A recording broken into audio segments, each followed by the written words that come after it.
the curfew, and I remember the curfew, and I remember rushing back home, and on that drive home, seeing ash fall from the sky and smelling the smoke and seeing the smoke billow out of buildings and seeing people run out of buildings carrying bags and looting. And I remember seeing men in the back of a van just holding guns and rifles.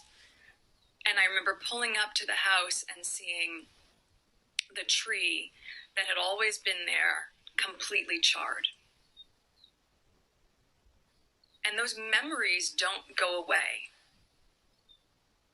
And I can't imagine that at 17 or 18 years old, which is how old you are now, that you would have to have a different version of that same type of experience. That's something that you should have an understanding of, but an understanding of as a history lesson, not as your reality. So I am sorry that in a way we have not gotten the world to the place that you deserve it to be.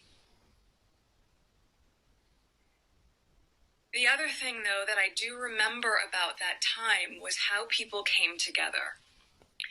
And we are seeing that right now. We are seeing that from the sheriff in Michigan or the police chief in Virginia. We are seeing people stand in solidarity. We are seeing communities come together and to uplift.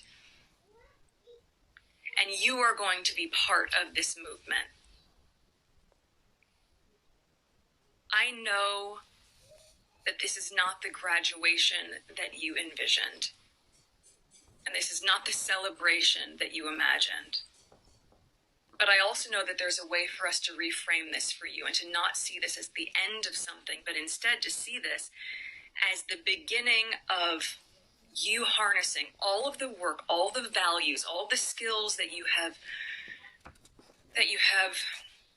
embodied over the last 4 years, and now you channel that. Now all of that work gets activated. Now you get to be part of rebuilding. And I know sometimes people say, how many times do we need to rebuild? Well, you know what? We are going to rebuild and rebuild and rebuild until it is rebuilt. Because when the foundation is broken, so are we. You are going to lead with love. You are going to lead with compassion. You are going to use your voice. You are going to use your voice in a stronger way than you've ever been able to. Because most of you are 18 or you're going to turn 18, so you're going to vote.